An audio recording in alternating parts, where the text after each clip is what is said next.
Let's talk about it.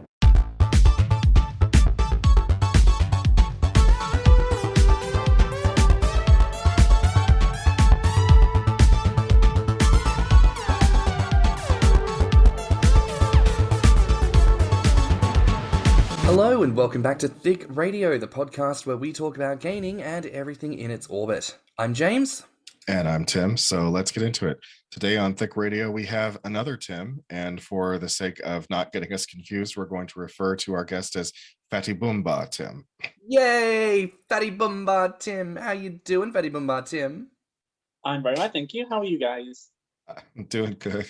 Not doing too badly. I mean, I feel like clearly this means there's a lot of Tims out there with something to say, which is a fantastic theme. You know, if your name is Tim, clearly it means you're a part of an elite group of folk who have things to say. And I don't know, you all should have a WhatsApp group, I guess.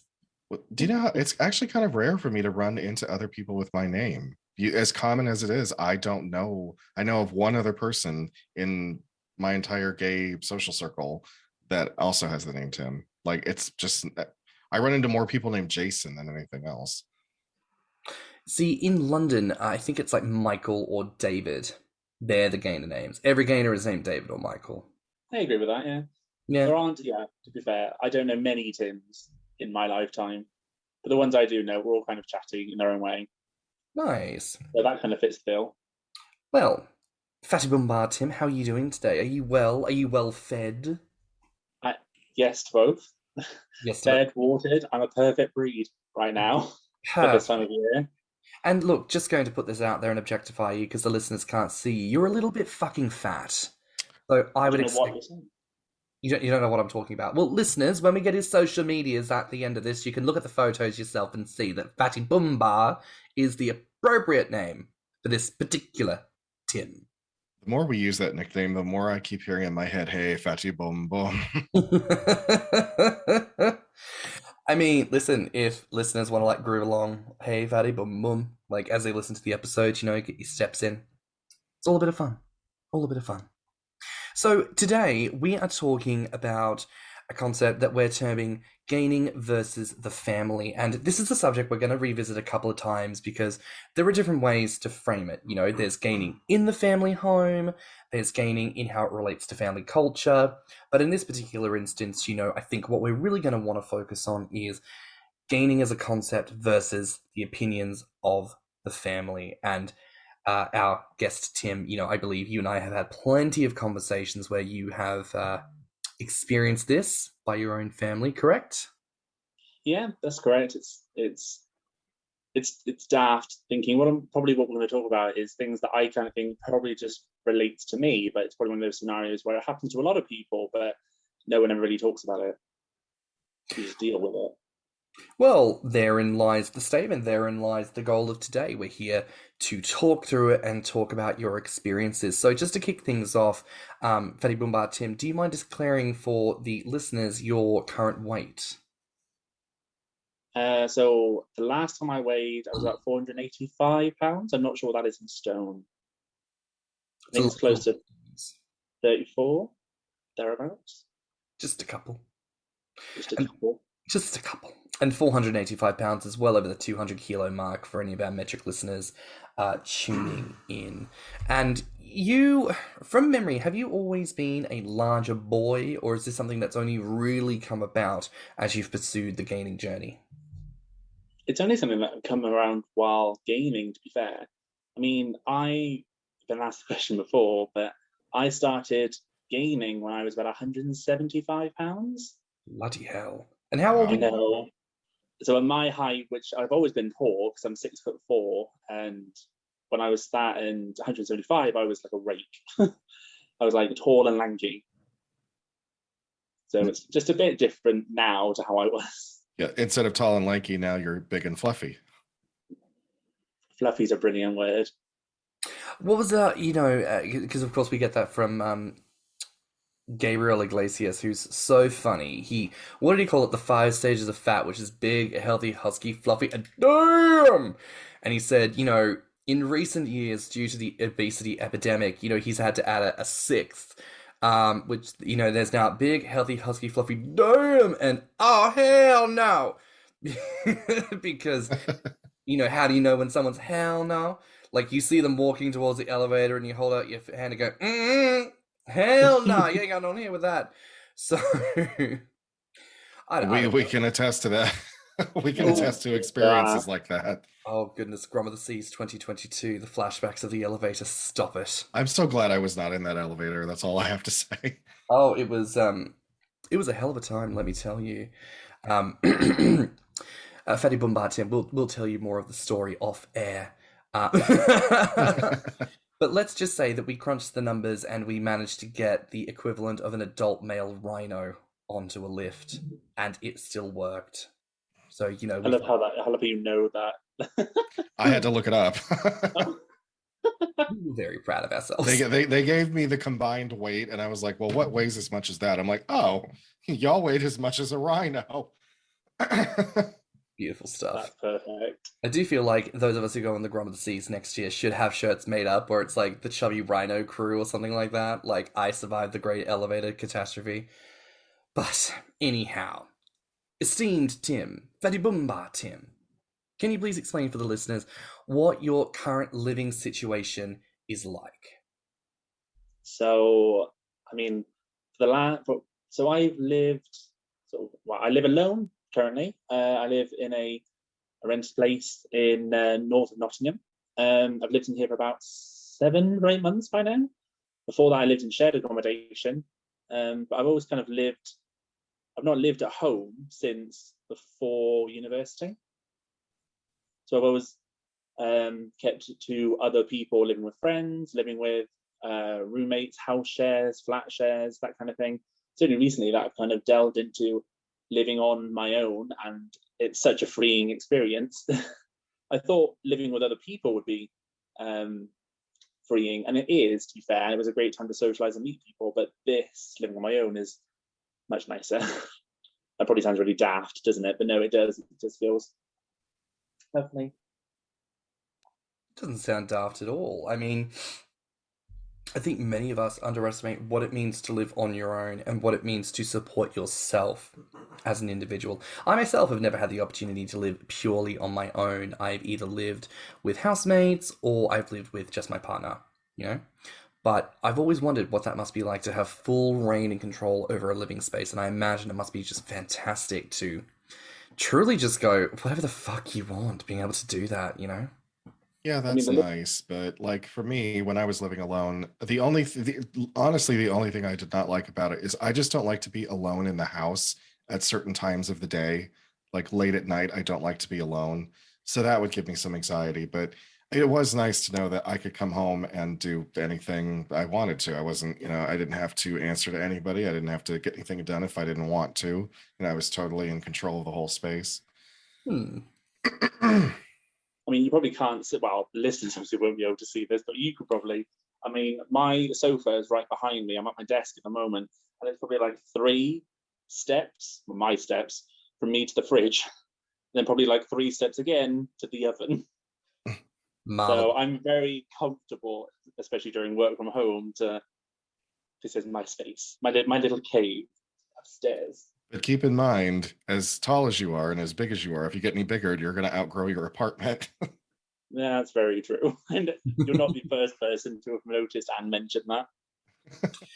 That's the kind of game of support we're hearing about. It's the realism and it's the actual physics of you're a bit fucking fat. And we need to have a conversation about how you're going to function as an adult human, especially if you are living on your own, which is definitely something worth considering if you run into any structural issues, shall we say, whilst on your own. It might be good to be aware of the people nearest to you that you can call on for a bit of assistance. But that's another topic. I want to ask, when did you actually move out of the family home? So I moved out of my parents' home. I suppose it all kind of happened around university.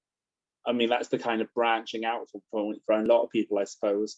You go from college to uni, and then I moved into dorms for my first year of university. I lived at home for my second year, and then for my third year, I moved out again. I lived in Bristol at the time. And then after that point, I met my ex and then moved to Liverpool.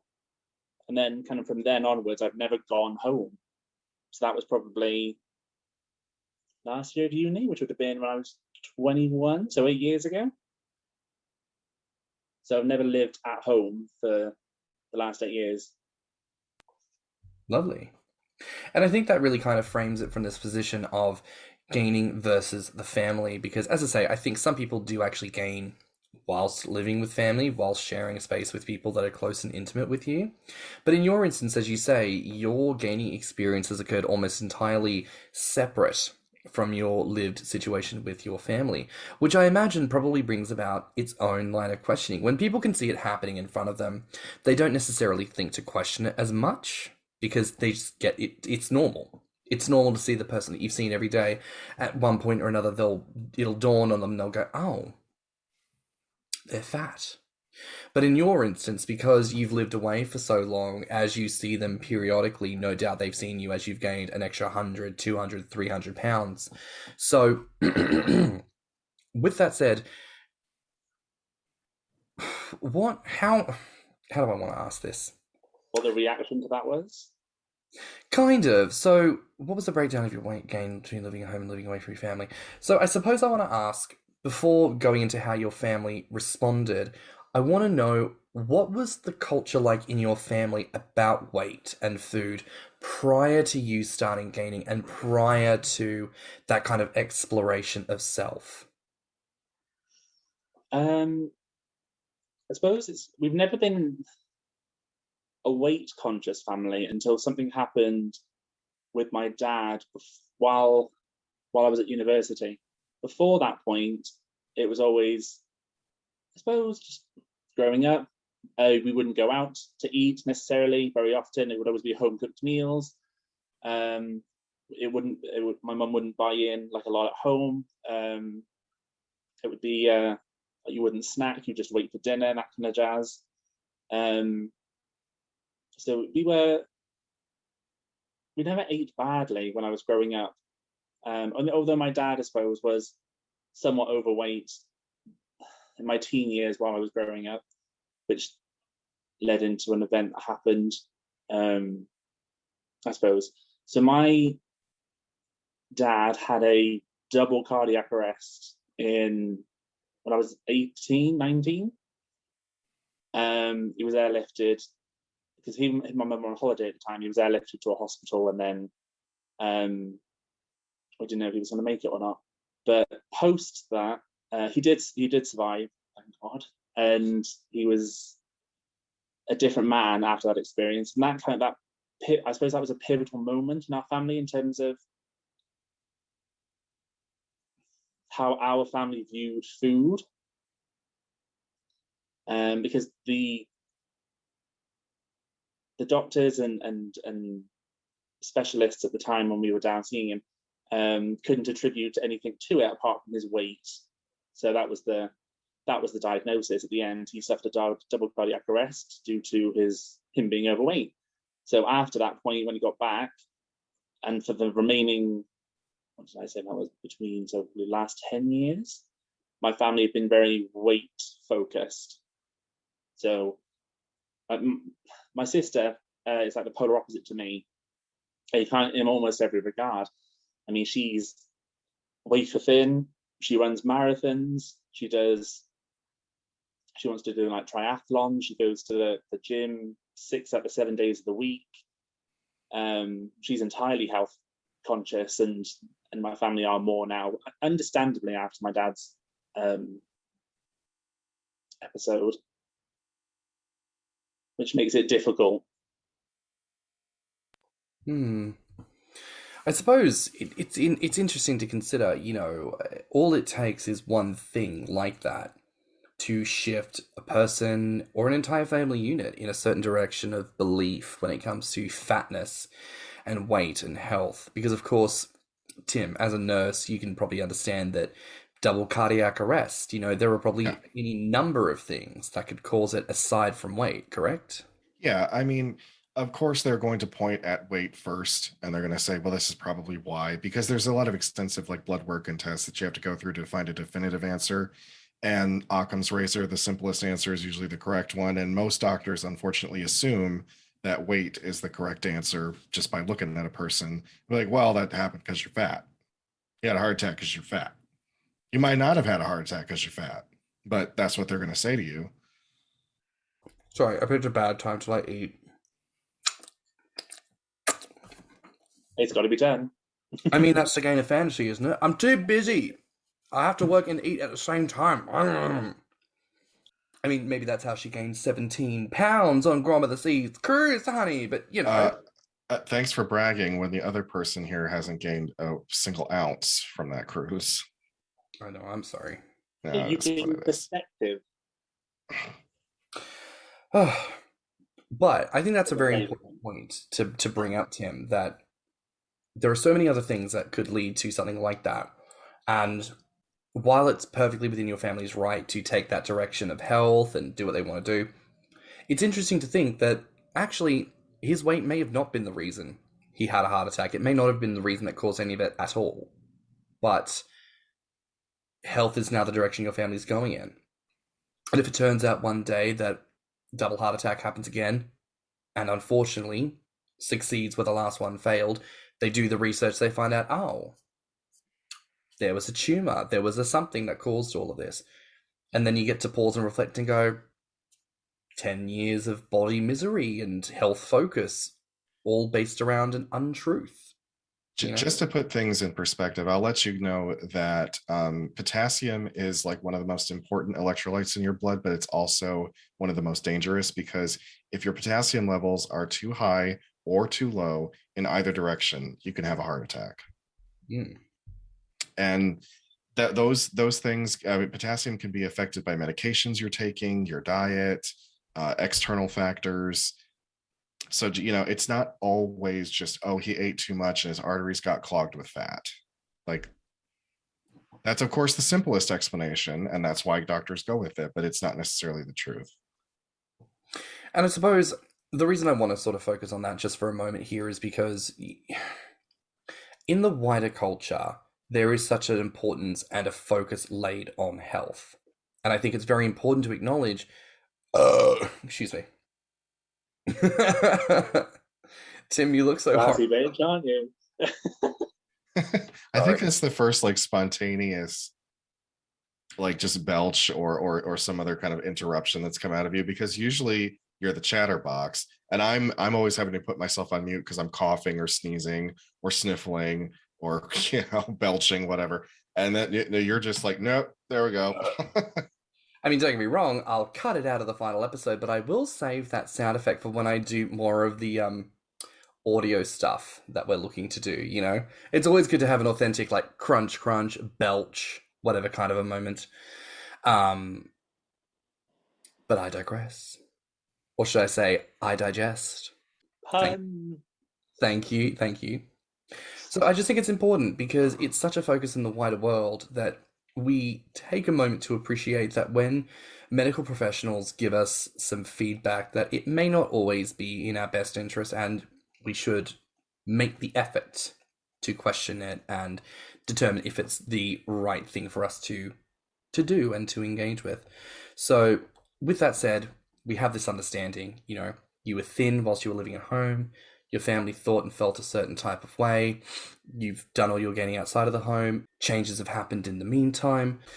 So we have a bit of an understanding now. You weren't gaining when you were living at home. You're actually very thin. You've done all your gaining since moving out of home, where you haven't come back to the family. You still see them semi-regularly.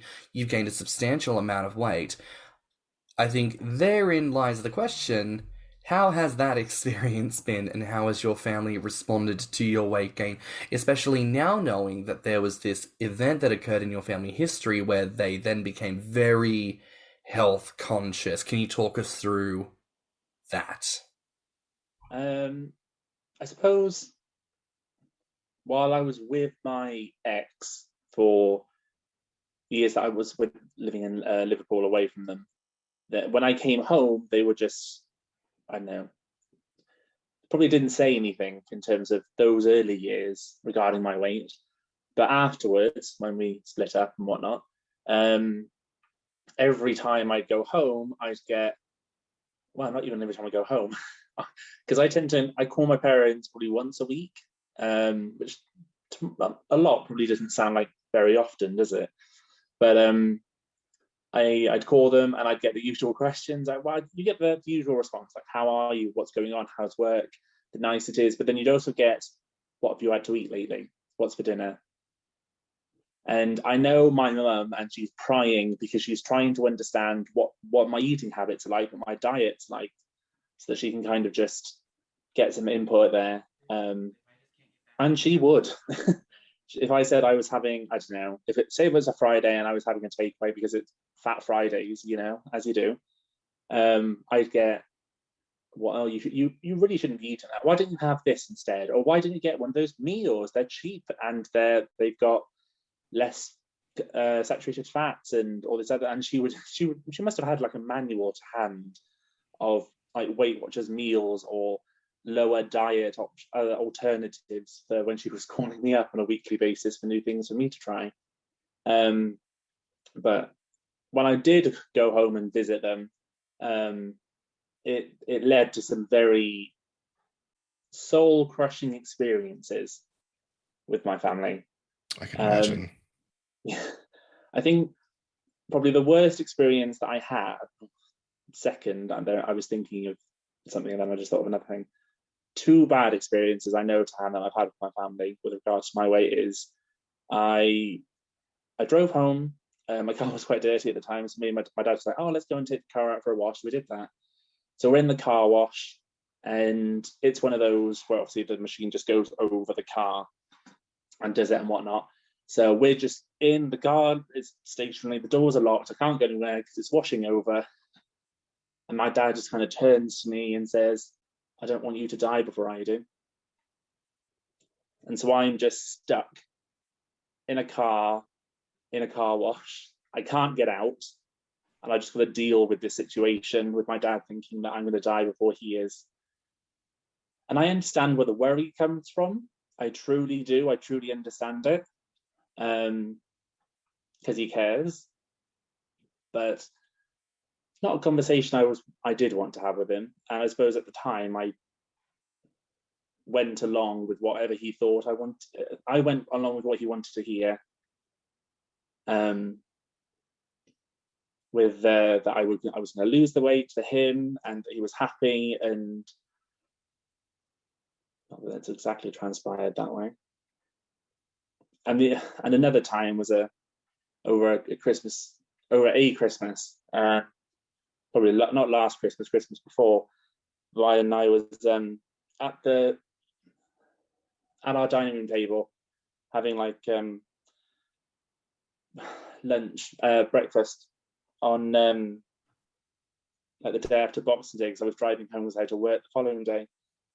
And my dad looked at me, sat across the table for me, and was just saying how he,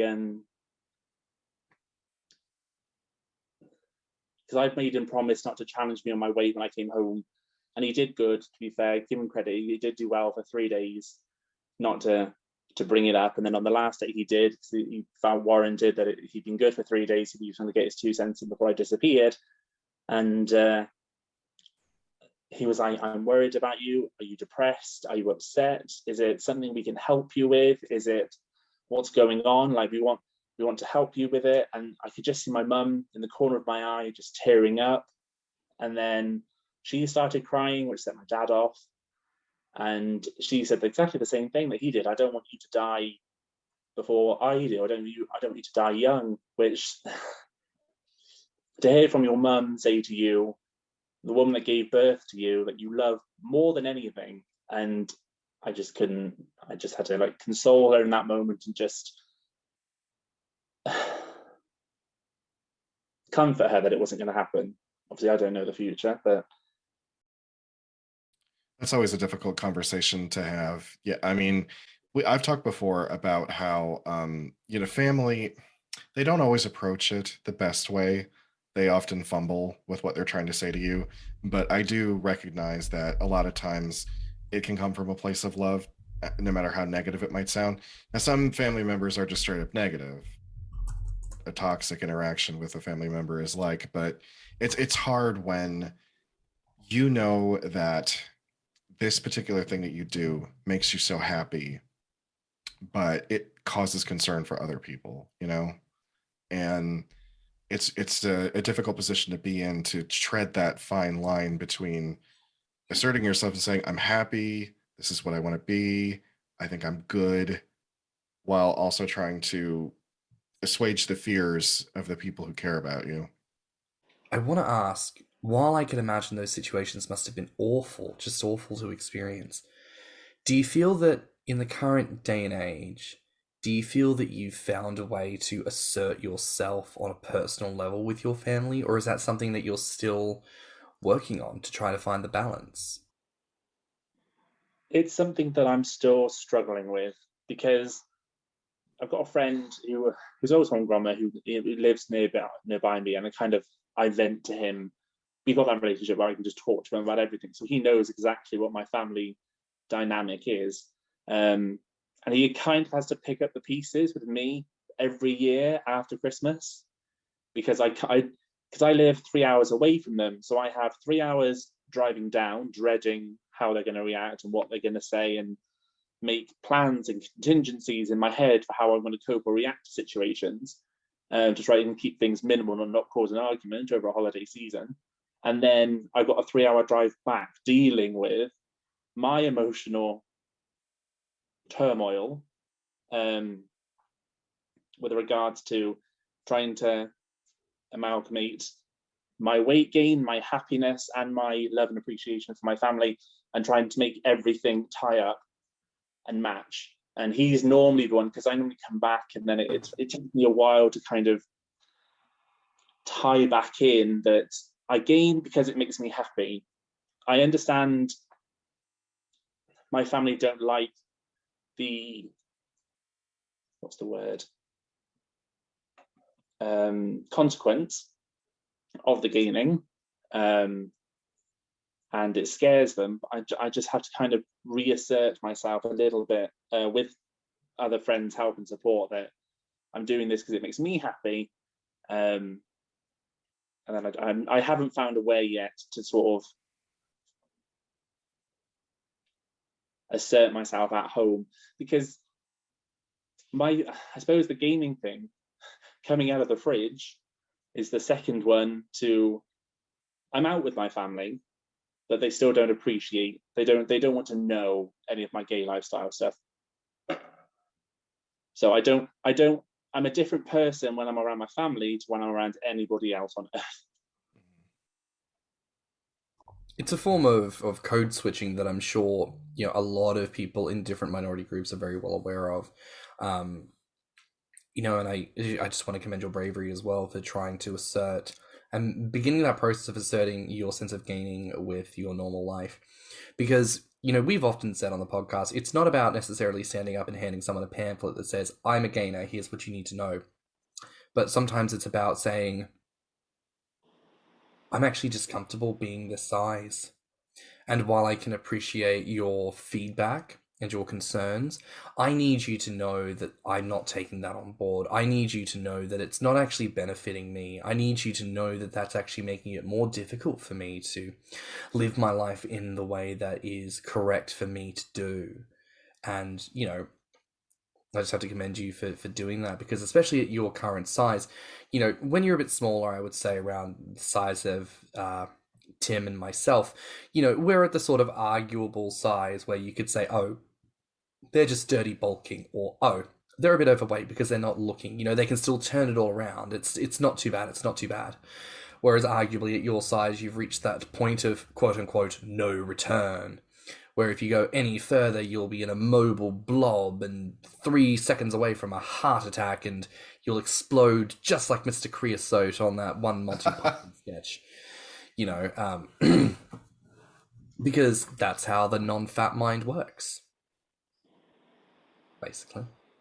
So, with all that said, you know, I want to touch on this briefly. You know, some families have this thing of it's rude not to finish a plate, or you will sit here until every bite is finished. Was that a thing in your family? Yeah, yeah, it is. It's ironic, but my mum herself is a feeder in a way because she'll always have food in the house, and she'll be like, "Are you hungry? Do you want anything?" And she'll always ask, and then she'll ask again later on, and then like, if you're hungry, go and get something. There's always food in the cupboards, but at the same time, then I get the backlash of what it does to me. So it's a I don't think she kind of realizes in a sense what she's saying and or doing. Like on the one hand, have as much as you want. The food, there's plenty of food in the cupboards, but on the other hand, don't eat too much of it now. My mom's the same way. She, growing up, it was always the finish your plate mentality because both my parents grew up in such poverty that food was scarce. So, when they were providing food to us, it was like, hey, we worked really hard to provide this food for you. You better eat all of it. And even now, when I go home just to visit, because I live 30 minutes away from my parents, none of their kids live at home, but my mother still buys for a family of 5, despite the fact there's only 2 of them left in the house. And every time I go over, she's like, "You need any food? I went to the grocery store and I did it again." And I'm like, "Ma, there's 2 people who live here. Why are you still buying for an army?" She's told me many times, she's like, "If you ever need anything, don't go out and buy it. Just come over here and take it." Exactly that. It's lovely. Like she buys for like she's always got like a box freezer in the outside, like shed and all sorts of stuff, and like it's always packed in there. And I'm normally always coming home with stuff. Oh yeah, I can never leave any dinner or a family get together or anything like that without taking food with me because she will just nag me to no end if I say I don't have the room in my fridge or whatever, or maybe I just don't want to take any food in my car home. There are days when I don't feel like doing that, but nope, can't leave mom's house without taking stuff home. To be fair, that would very much be me as a parent. I'm not going to try and actively fatten up my kids, but I know that, like, I mean, Tim, you saw me and how I was on the cruise. Mother was there. Have you got water bottle? Have you got sunscreen? Have you got a hat?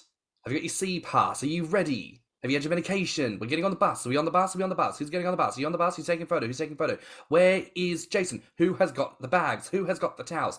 I'm the mother in a lot of situations.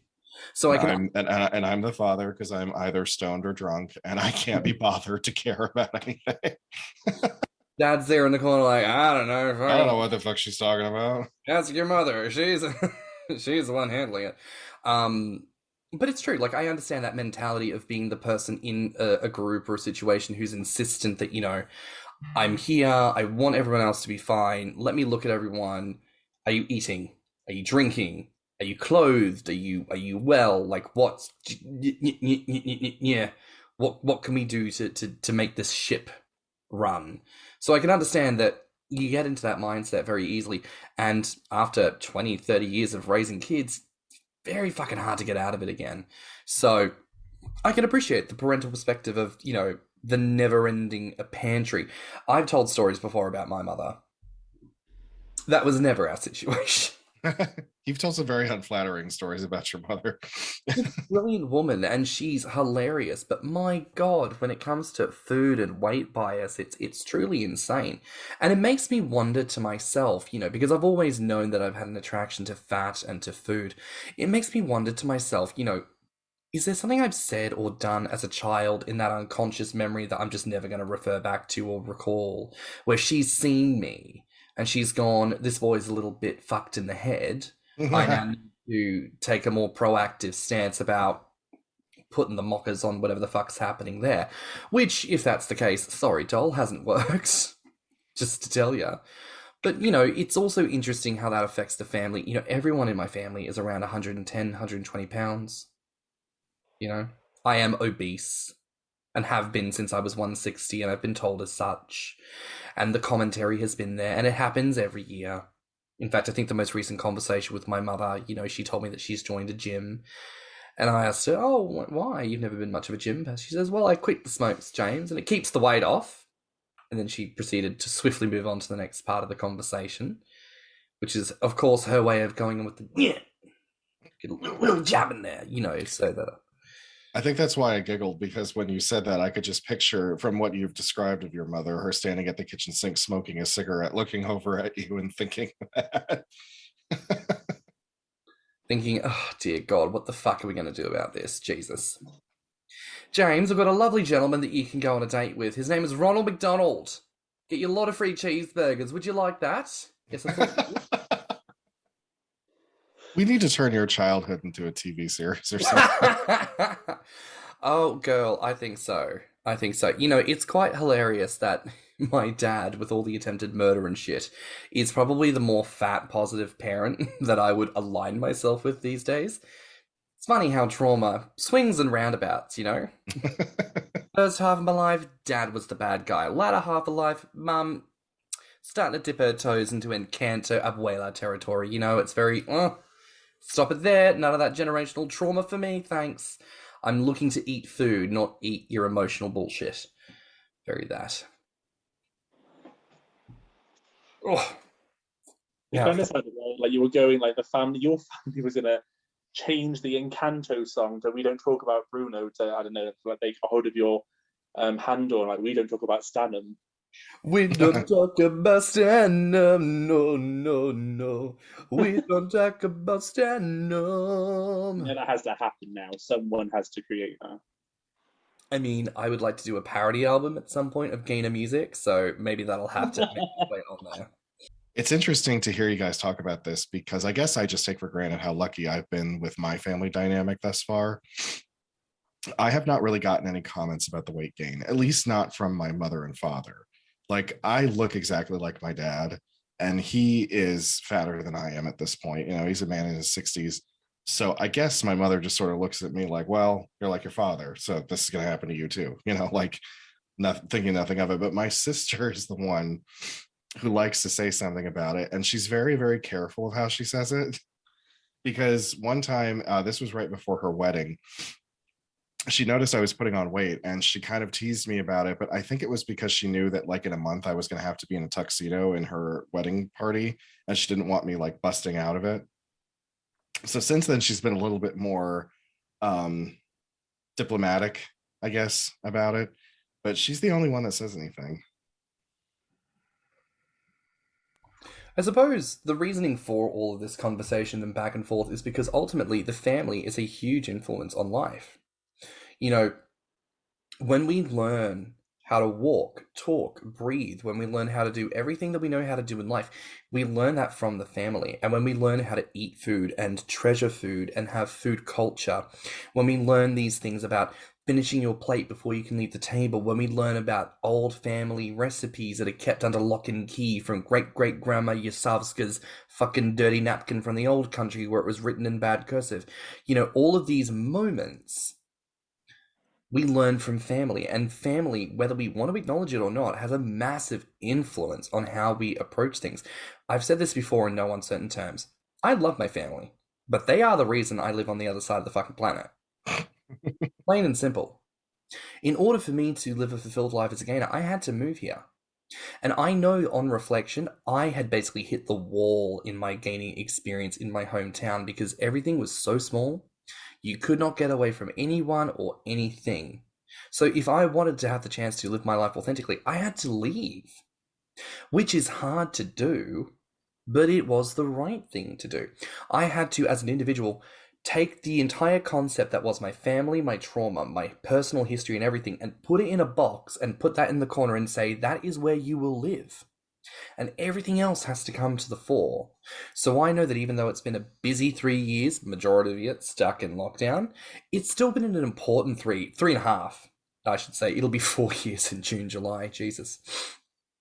But 3.5 years. It's been an important journey for me. And Tim, as you know, it's likely that another next stage for me will soon be me moving to the US to pursue more things, different things, new things. And I have to reckon with what that means for me in my life, especially a life where I don't have family as guidance.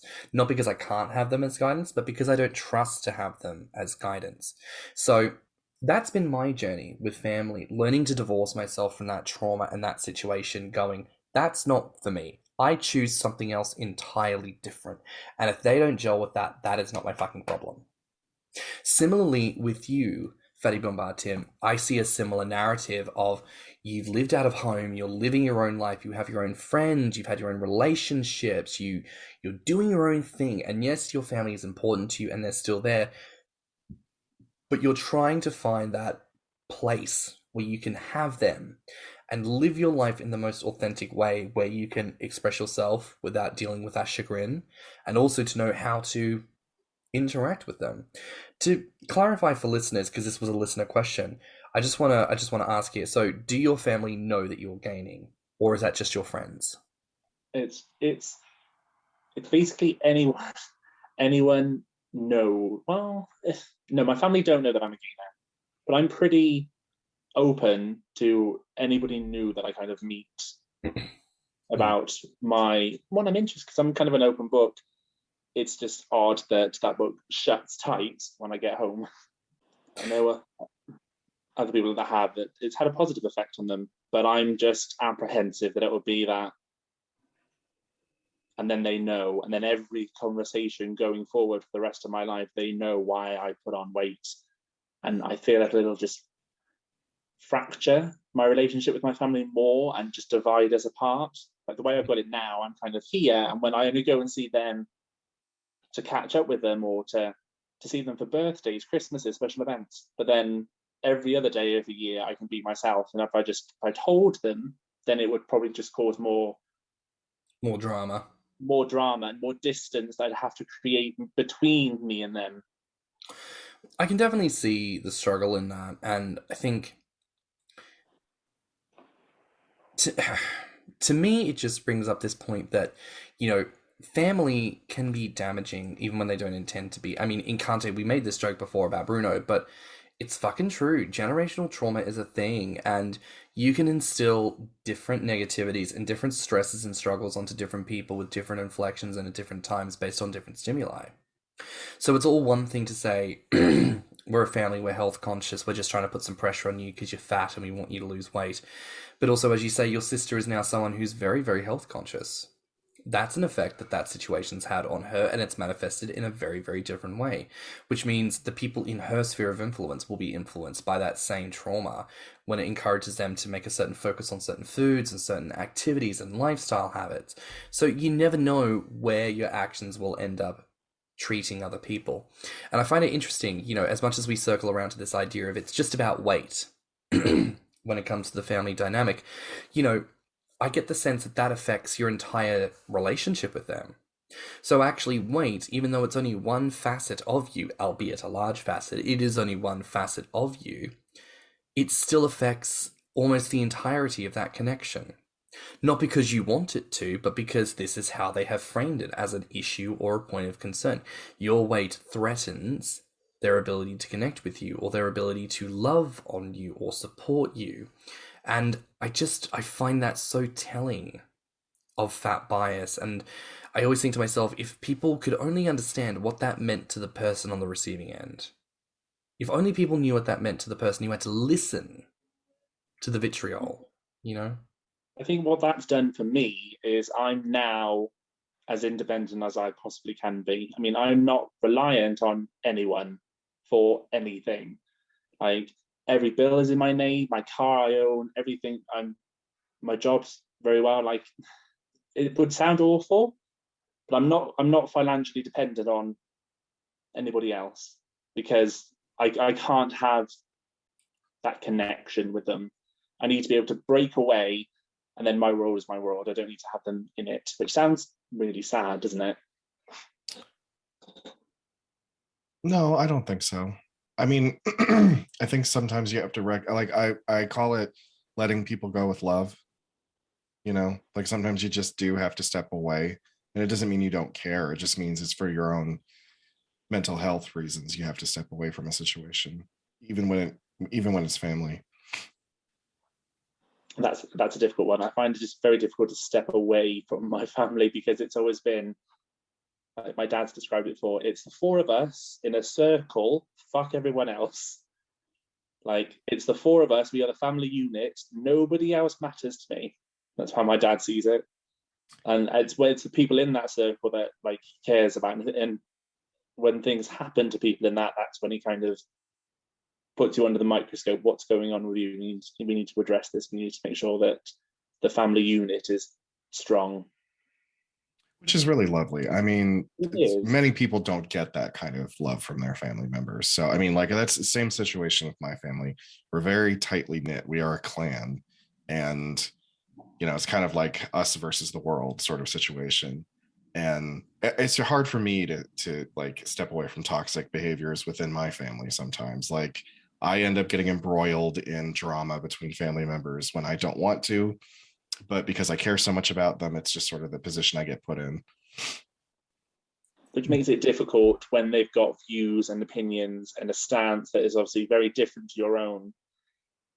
I can't be mad at them, or I can't distance myself far enough away because of everything they've done for me in the past and how much I love them. Like, it's almost though if something traumatic were to happen, it would make the break easier. Because then I could base it on something. But because it's just such a loving, supportive, but at the same time mentally debilitating relationship. I mean, I suppose it's worth questioning, you know, is it actually so loving and supportive if you have to consider the possibility of there being just a little bit of trauma as a good excuse to divorce yourself from it?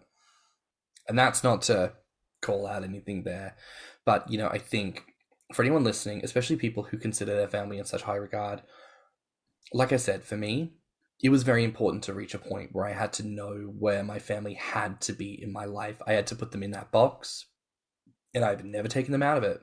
Even when I've been back home, I don't take them out of it. I am there as a guest. I am traveling through. I am not a Perth person moving back to Perth, having visited elsewhere. I am now a Londoner visiting Perth to see my family, and one day soon I'll be living in the US, possibly as an American if I can get citizenship, visiting Australia to see my Australian relatives.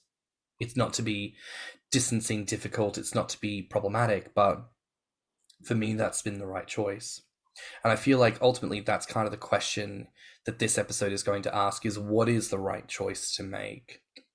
Not that there is even a right answer or a consistent answer for everyone. It's going to be different for everyone, especially situationally. But it's worth questioning, and it's worth doing the introspection now. So sooner rather than later, you know the right decision you need to make for you. And to kind of wrap up on that, I do want to ask, how would you suggest gainers approach those negative remarks in a way that reframes the conversation from a narrative about health and concern to one of acceptance, or at the very least, neutrality? I suppose the easiest way to do, well, I suppose the easiest, hardest, the best approach would be to show your family that you're happy in whatever you're doing, and make it bloody obvious to them that you are happy in doing what you're doing, and that you don't see that your weight restricts you to be happy. Because if they can see photos of you on holiday, or photos of you with friends out doing things, or you visit them and you tell them about things that you've been up to, then they're probably not going to care or be worried so much about your weight, because they can see how happy you are doing things generally. It's weird. I give that as probably the best approach, but I'm terrible at doing it myself, because I'm not I'm not a photogenic person. I don't take photos of myself or of my life. But I think that would probably have benefited me if I could show my family how happy I am in myself. They probably wouldn't call into question my weight necessarily, or it probably wouldn't be such big of an impact, because they'd be distracted by better times.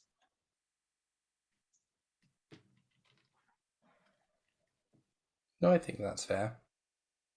And I think it's a nice way to round things off, because it's acknowledging that we're still, as a community, trying to find the best way to approach everyone else with our own needs.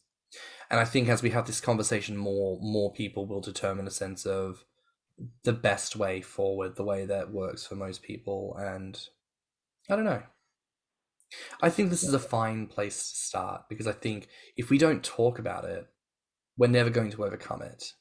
So yeah, I mean, I suppose the other benefit is it's like in Drag Race when queens say that they can choose their family, and I suppose as gainers we somewhat do that because we build communities and tribes and very tight-knit social groups, which we depend on each other for things like emotional support or financial support sometimes, or people that you can cry on to or vent to, people that will be there. Like, I know that I've got at least 7 very close friends that if I needed them, I would probably contact them over my family to support, because they'll know more about what's going on with me, and won't judge me because of any like weight issues. And I don't have to feel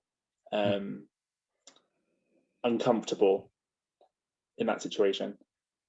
And maybe that's actually the best place to leave it as a conversation. Is maybe it's less about family, the people that made you and had you and raised you. Maybe it's more about your chosen family, and understanding that your chosen family, as a result of you having chosen them, will probably be people who will love on you and accept you more than the biological lot would, you know? And as queer people, we understand that better than most. So maybe that's a point for listeners to consider. Maybe your birth family is not the right fit for you, but maybe your chosen family is a group of people who will be more understanding. So maybe that could be a next best step. But to all of that, I want to say, Fatty Boomba Tim, thank you so much for being here today. It's been an absolute pleasure having you. My pleasure. Thank you for having me. I love this. I listen to this podcast when I'm at work most days, and I'm just like, oh, that's interesting, and I really enjoy it. And I've got to be fair, it's there have been a lot of podcasts over the years. I can remember I listened to Fat Pan Plus when he did his sort of strain of I can't remember what it's called. He did I think it was called The Gaining Life. Yeah, The Gaining Life. And some other people have done some across the year, but this is one that kind of actually, I suppose, broaches on topics and trends and things within the community and what impacts the community more often. And it's really, and it's good. It's helpful. Well, I'm glad. Thank you. It's always an honor and a pleasure to hear that feedback from people, because that's also just why we do it.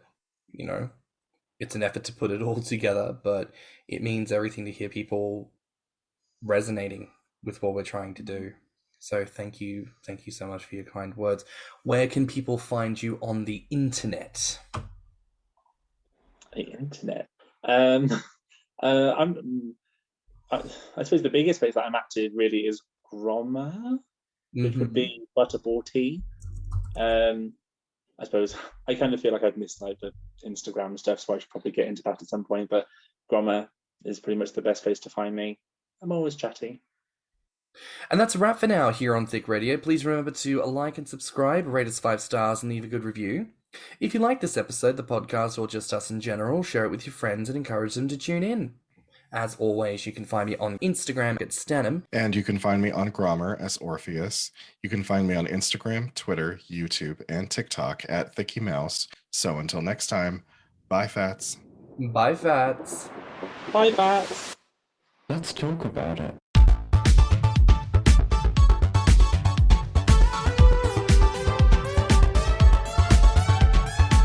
Thicc Radio is a Patreon and Enter app podcast produced by Stan and Thicky Mouse. Mixed and mastered by stannnum. Our artwork is provided by Lokitu. Our theme song is provided by Spotify.